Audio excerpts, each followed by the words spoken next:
Aparecida tinha fama, dinheiro e nas passarelas todos os holofotes eram virados para ela.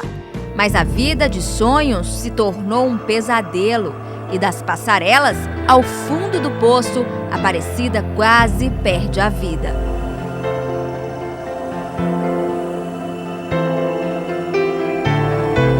Meu pai, eu cresci num lar onde eu via meu pai bater, espancar minha mãe. O meu pai bebia muito, o meu pai achava que a minha mãe tinha amante. A gente era tudo pequenininho, era escadinha, e ele pegava, meu pai tinha tanto ciúme, que se caísse uma folha da árvore e caísse em cima da casa, ele falava que era homem dando o sinal para minha mãe para encontrar. E como eu era uma filha, eu era uma filha que eu era muito apegada à minha mãe. Então eu tinha medo dele matar minha mãe. Quando ele ameaçava minha mãe com a arma, eu corria para frente. Então meu pai, ele me rejeitou, meu pai me espancava. Somos 9 filhos, mas dos 9 era como se eram 8, eu não existisse. Então eu cresci sentindo rejeição, sendo mal amada por ele. O amor que eu tive mais foi de minha mãe. Você vê que foi tão grande. Eu nasci doente, era muito perturbada, via voz desde criança. Eu fui tirada de casa porque eu também era assediada. Cheguei a ser assediada pelo meu próprio pai. Via meu pai me espiava tomar banho, às vezes meu pai via, a gente tomava banho, a gente tinha que enxugar, meu pai vinha pegava. Eu tinha medo dele. Por causa dessa situação e para que ele não fizesse algo comigo em casa, eu fui acabar morando com a minha tia em São Paulo. Saí de um sofrimento, eu pensei que eu estava saindo de um sofrimento, que eu ia sair daquela situação. Foi pior. Por quê? Porque eu acabei sendo estuprada pelo meu próprio primo. Eu não sabia que estava grávida, a criança mexia no meu ventre. Além dessa situação, quando a minha tia descobriu essa situação, eu fiquei em cárcere privado. Ela me prendeu, eu não podia sair. As cartas que eu mandava para minha mãe, que eu estava suspeitando que alguma coisa errada estava acontecendo comigo, então ela lia minhas cartas, rasgava e ela começou a me escravizar em casa. Eu fiquei presa. A minha mãe, ela disse que quando bateu o olho em mim, ela falou: meu Deus, minha filha está grávida. Eu não sabia. Quando eu fui ao médico, que eu já devia estar mais ou menos uns 5 meses, e o médico veio colocar o aparelho para ouvir a criança, eu perguntei para ele: o que você está fazendo, doutor? Ele falou: olha, o que eu estou fazendo? Eu estou ouvindo o coração do seu neném. Para quê? Eu agredi o médico, eu agredi minha mãe, eu saí dali revoltada. Aí o médico falou que eu ia saber, que se eu olhasse, não sei, tinha colostro. Olha, eu passei os 9 meses tentando matar minha filha no meu ventre. Eu dormia com um botijão de gás na barriga para matar ela. Eu ficava, às vezes, sem comer para ver se eu tirava a vida dela.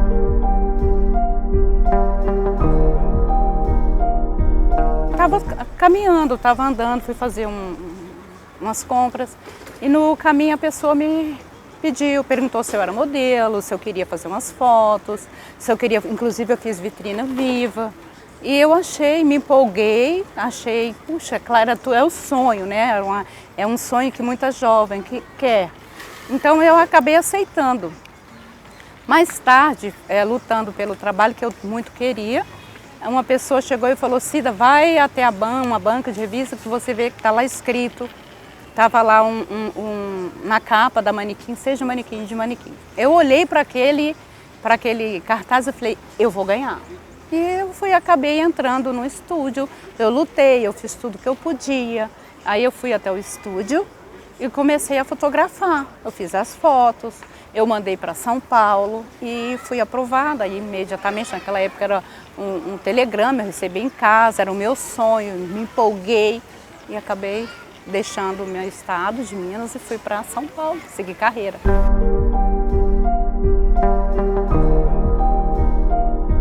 Você vai fazer um trabalho, infelizmente gera muita coisa, prostituição, droga. Então você acaba sendo chamada para um certo trabalho, chega lá, não é aquilo. As pessoas fazem propostas indecorosas para poder você aceitar. E às vezes nem todo o trabalho que você é chamado dá certo. Às vezes a pessoa chama para você fazer um certo trabalho, chega lá, não é nada daquilo. Já cheguei a fazer trabalhos, já fazendo desfiles, da pessoa estar com a esposa do lado, eu estar me trocando camarim, a pessoa entrar e me desejar e falar que queria ficar comigo. E por causa da situação, às vezes você fica iludida, porque são muitas propostas, né, que se você fizer aquilo, se você fizer desse jeito, você vai conseguir. Então eu deixei me levar. Aos olhos de quem não sabe, é fácil, é bonito, é um glamour, mas existe muita coisa ali, eu conheci, né? Prostituição, droga, vício. Esse mundo eu vivi. Então, para fazer um trabalho, muitas das vezes eu tive que me drogar, tive que usar alguma coisa para ter coragem, para fazer o trabalho. Então, a pessoa é uma ilusão, a pessoa pensa que ela vai ganhar muito dinheiro, que ela vai ficar famosa. É um sofrimento, era uma escravidão com o meu próprio corpo, não alimentar. Era uma situação que eu queria, de um lado eu queria, mas de outro era um preço alto que eu tinha que pagar. E esse preço, muitas das vezes, era o meu corpo.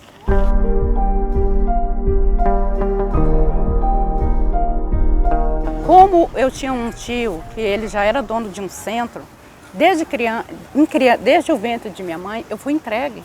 Então a minha mãe fez um pacto. Eles pediram para minha mãe colocar o meu nome de Aparecida, porque para aquela entidade eu fui entregue. Então tudo que eu desejasse, tudo que eu queria, eu ia ter. Tudo que eu desejasse. Então eu comecei a desejar, eu comecei a pedir as coisas.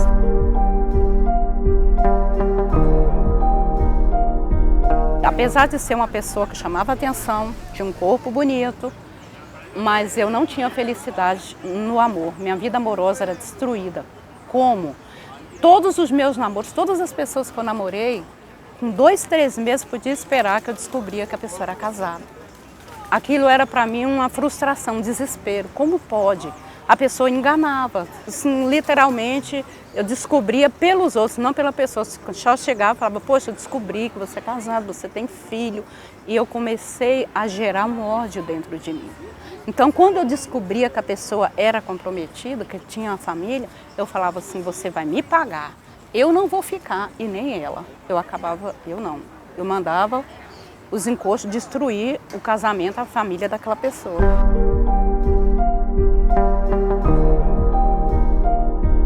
Eu ouvia vozes. Eu era uma pessoa que eu andava sempre no cemitério, eu tinha paz dentro do cemitério, eu falava com os mortos, eu tinha devoção, inclusive na época com as almas, eu tinha que estar toda segunda-feira dentro de um cemitério, acender velas, fazer a novena, a oração. Então eu achava, o que eu ouvia que os encostos diziam? A sua vida não tem jeito, você nasceu para sofrer, dá um fim na sua vida, você não tem jeito. Então eu imaginei que minha vida não tinha mais jeito. E eu falei, eu vou me matar. Eu tentei me jogar de viaduto, eu tentei me tomar veneno, eu tentei me jogar debaixo de um carro, foi como se alguém me empurrasse. Aparentemente, as pessoas me achavam uma pessoa feliz, que eu era bonita. Quando às vezes eu estava no meio artístico com algumas pessoas de uma certa emissora, eu ligava, olha, eu estou aqui com tal, eu conheci uma artista tal, uma pessoa. Então as pessoas imaginavam assim, nossa, ela está feliz, ela tem pessoas, ela conhece pessoas importantes. Foi no auge, numa certa época, onde tinha um programa que a pessoa era muito falada. Ali eu estava, e inclusive eu ia fazer um trabalho com um apresentador muito importante na época. Então, a felicidade aparente, as pessoas pensavam que eu tinha, entendeu? Então, eu era feliz, entre aspas, na frente das pessoas, mas entre 4 paredes, eu era a pessoa mais infeliz. Porque, para você ter uma ideia, na minha cabeceira da cama, eu tinha um frigobar, onde eu só enfiava a mão, pegava a garrafa, e enquanto eu não bebia de cair, eu não dormia.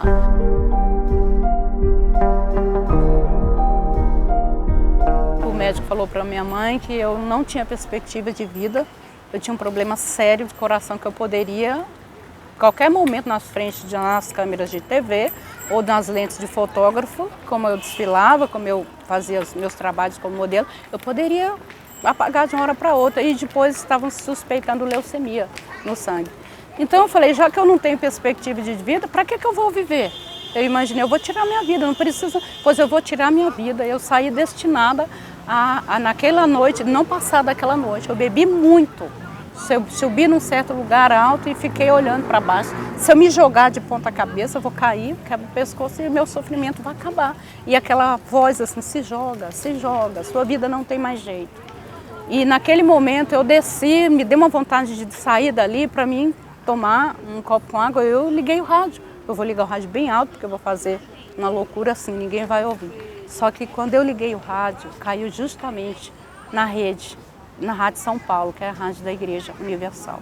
E naquele exato momento, aquele pastor ia fazer uma oração e ele pediu para colocar um copo d'água no rádio. E eu não me esqueço de nenhuma palavra do que ele disse. Ele disse: ei, psiu, você que está passando por um problema, você que está nesse momento tentando tirar a sua vida, dá uma chance para Jesus mudar a sua vida. Existe uma solução para a sua vida. Meu Deus, a minha vida resumiu na oração que aquele pastor fez. Então o que eu fiz? Eu tomei aquela água, eu dormi aqui, porque eu não dormia. Eu não dormia aliás, eu não dormia, eu bebia e caía. Mas eu dormi como uma criança.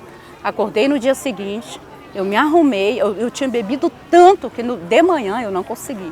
Eu só consegui sair de casa de tarde. Eu me lembro que eu cheguei na Igreja Universal num domingo, às 3 horas da tarde. E a minha situação estava muito difícil, porque eu tinha perdido tudo, não tinha nada.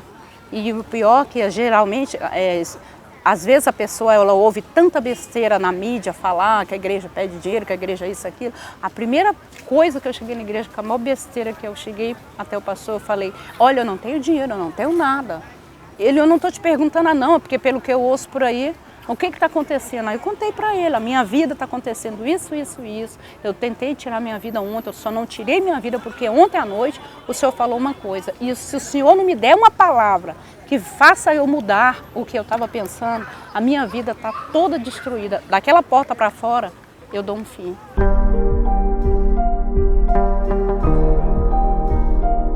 Quando eu cheguei na igreja, eu me converti, eu lutei. E eu falei para Deus uma coisa: como o meu maior sofrimento, como que o que mais me cobravam, inclusive família, até pelo fato de eu ser uma mãe solteira, era assim, a minha vida sentimental. E eu falei para Deus: eu não quero um namorado, eu quero um marido, porque hoje eu sou feliz. Naquele momento eu não estava desenganada mais, eu tinha saúde, mas e a vida amorosa eu queria preencher, era aquilo que alguém ainda me cobrava. Então eu falei para Deus: eu não quero um namorado, eu quero um marido.